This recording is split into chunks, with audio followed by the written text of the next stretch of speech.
ஓம் cream ஆதித்யாயச சோமாய மங்களாய புதாயஜ குரு சுக்ர சனிப்பியச்ச ராகவே கேதவே நமக. உலகை கட்டி காக்கும் பரமேஸ்வரம் பார்வதியின் திருவருளால் அனைவரும் நலமுடன் வாழ எல்லாம் வல்ல இறைவனை வணங்கி நேயர்கள் அனைவருக்கும் எனது அன்பான வணக்கங்களை தெரிவித்துக் கொள்கின்றேன். இன்றைய பதிவிலே நாம் பார்க்க இருப்பது ஆணி மாதத்திற்கான ராசி பலன்கள். முதலில் கிரகங்களின் நிலைகளை பற்றி பார்க்கலாம். ஆணி மாதம் 1ஆம் தேதி வாக்கிய பஞ்சாங்கத்தின்படி கிரகங்களினுடைய நிலைமைகள். மேச ராசியிலே செவ்வாய் பகவான் ஆட்சி பலத்தோடு பயணம் செய்து கொண்டிருக்கிறார். மிதுன ராசியிலே சூரிய பகவானும் புதன் பகவானும் பயணம் செய்து கொண்டிருக்கிறார்கள். கடக ராசியிலே குரு பகவானும் சுக்கிர பகவானும் பயணம் செய்து கொண்டிருக்கிறார்கள். சிம்ம ராசியிலே கேது பகவான் பயணம் செய்து கொண்டிருக்கிறார். கும்ப ராசியிலே ராகு பகவான் பயணம் செய்து கொண்டிருக்கிறார். மீன ராசியிலே சனீஸ்வர பகவான் பயணம் செய்து கொண்டிருக்கிறார். இந்த மாதம் 2 கிரகங்கள் இடப்பெயர்ச்சி ஆகின்றன.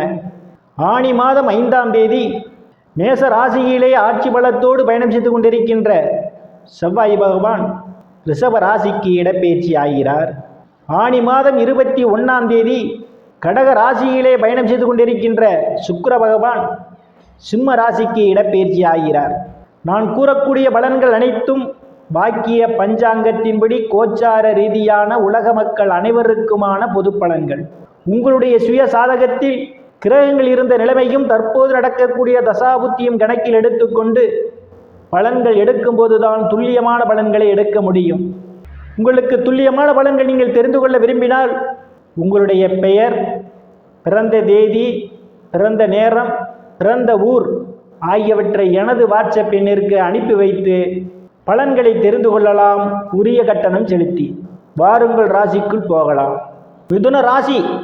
ராசியிலே ராசிநாதன் புதன் பகவான் ஆட்சி பலத்தோடு பயணம் செய்து கொண்டிருப்பதால் உற்சாகம் நிறைந்த மாதமாகவே இந்த மாதம் உங்களுக்கு அமைய காத்து கொண்டிருக்கின்றது. திட்டமிட்ட பணியை திட்டமிட்ட நேரத்தில் செய்து முடிப்பீர்கள்.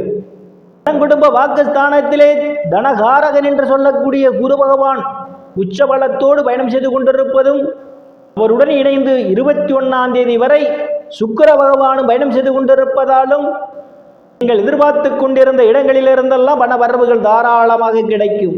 பொருளாதாரம் மேம்படக்கூடிய மாதம் இந்த மாதம். சிலர் பொன்பொருள்லாம் வாங்குவீர்கள். சிலர் ஆடை ஆபரணங்கள் வாங்குவதற்கான ஒரு சூழலும் உண்டு. பேச்சிலே ஒரு தெளிவிருக்கும். சாதுரியமாக பேசி எளிதில் சாதித்து விடுவீர்கள். உங்களை சுற்றி உள்ளவர்கள்லாம் உங்கள் பேச்சுக்கு மதிப்பு மரியாதையும் கொடுப்பார்கள். குடும்பத்திலே ஒற்றுமை நிலவக்கூடிய மாதமாகவே இந்த மாதம் அமைய காத்து கொண்டிருக்கின்றது.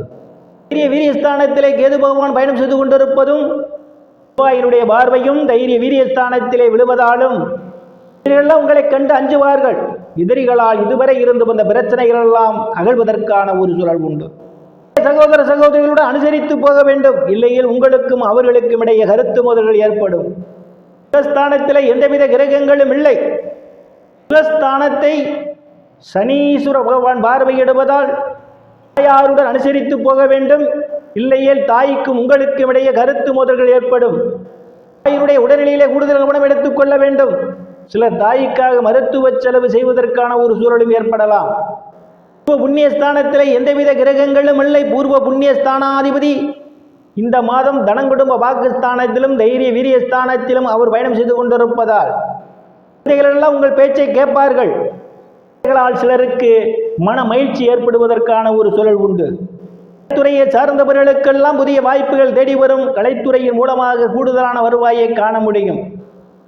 தெய்வத்தினுடைய அனுக்கிரகம் பரிபூரணமாக நிறைந்திருக்கும். ரோக சத்துரு ஸ்தானத்தில் எந்தவித கிரகங்களும் இல்லை.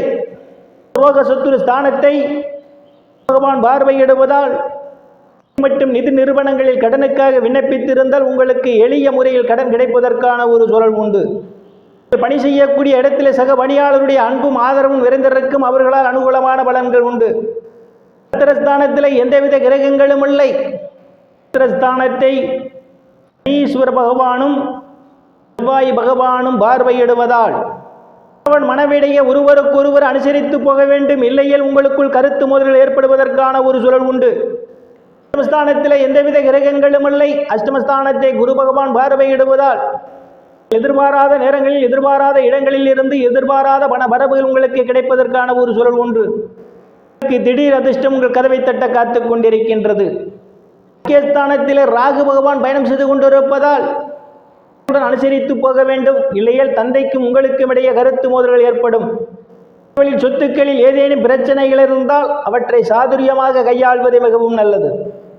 ஸ்தானத்திலே தொழில் காரகன் என்று சொல்லக்கூடிய சனீஸ்வர பகவான் பயணம் செய்து கொண்டிருப்பதும், தொழில் ஸ்தானாதிபதி தனங்குடும்ப வாக்குஸ்தானத்திலே பயணம் செய்து கொண்டு ஸ்தானத்தை பார்வையிடுவதாலும் தேடுபவர்களுக்கெல்லாம் அவரவர் தகுதிக்கேற்றவாறு வேலை கிடைப்பதற்கான ஒரு சூழல் உண்டு. ஏற்கனவே பணியில் இருப்பவர்களுக்கு பதவி உயர்வு பாராட்டு கிடைக்கும். அரசியல்வாதிகளுக்கு அரசியலில் நல்ல முன்னேற்றமும் உயர் பொறுப்புகளும் சிலருக்கு தேடி வரும். லாபஸ்தானத்திலே ஸ்தானாதிபதி 5ஆம் தேதி வரை ஆட்சி வளத்தோடு பயணம் செய்து கொண்டிருப்பதும், அவர் விரயஸ்தானத்திலே பயணம் செய்வதாலும் தான் வருமானம் வந்தாலும் செலவாகவே மாறுவதற்கான ஒரு சூழல் உண்டு. செலவுகள் விஷயத்தில் கூடுதல் கவனம் எடுத்துக் கொள்ள வேண்டும். வெளிநாட்டு யோகங்கள் எல்லாம் உங்களை தேடி வருகின்றது. அவ்வப்போது தேவையில்லாத செலவுகளும் ஏற்படும்.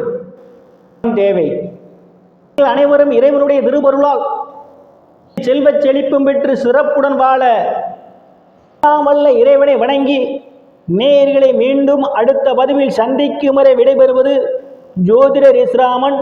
நன்றி, வணக்கம்.